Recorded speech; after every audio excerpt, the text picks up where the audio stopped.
La Kia Ray est de retour. 210 km d'autonomie, 19 000 euros. Alors c'est deux fois plus que le premier modèle, la batterie de 35,2 kWh donc. Si ça devait être en WLTP chez nous, ce serait à peu près pareil, hein, 210, 220 je pense. Comme la Spring finalement. Alors, si c'est vraiment ça, par contre, elle est un peu moins efficiente que la Spring pour le coup. Parce qu'elle a un peu moins de batterie, elle a plus d'autonomie, la Spring. Bon, à voir si elle arrivera en Europe, cette voiture. Le moteur 64 kW, ce qui est pas mal. Plus que une Spring pour le coup. Donc peut-être une Kia EV1 en Europe. La production de la première Ray 100% électrique était stoppée en 2018, faute de ventes suffisantes. Il faut dire que le modèle ne permettait pas de faire beaucoup de kilomètres. L'autonomie avoisinait les 100 km, ce qui n'est pas énorme. Sans parler du manque d'infrastructure de recharge entre 2011 et 2018.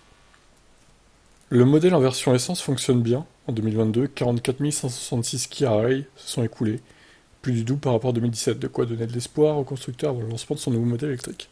Surtout que la nouvelle Ray s'annonce vraiment prometteuse. 86 chevaux, 147 Nm. Et donc la voilà en image. Donc 210 km en version mixte, 233 en ville. Selon un porte-parole de Kia, c'est le meilleur choix pour les clients qui attendent une mini-voiture électrique d'entrée de gamme. Les précommandes débutent en Corée à 18 800 euros. Alors, c'est un peu élevé, je trouve, hein, le prix quand même.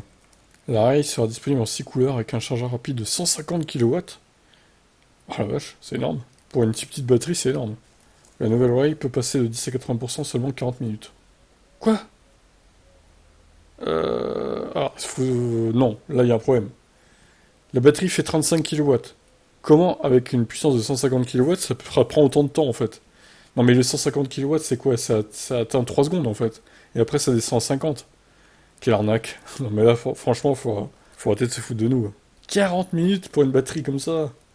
Sur le chargeur 7 kW, il faudra 6 heures pour passer de 10 à 100%. Bon, ça reste logique. L'autre atout de cette Kia Ray, c'est la porte latérale, un détail qui devrait plaire aux Sud-Coréens. De quoi faciliter l'accès, le chargement et le déchargement des possibilités. Les possibilités sont nombreuses. Ok, bon. C'est un mini fourgon en fait, voilà.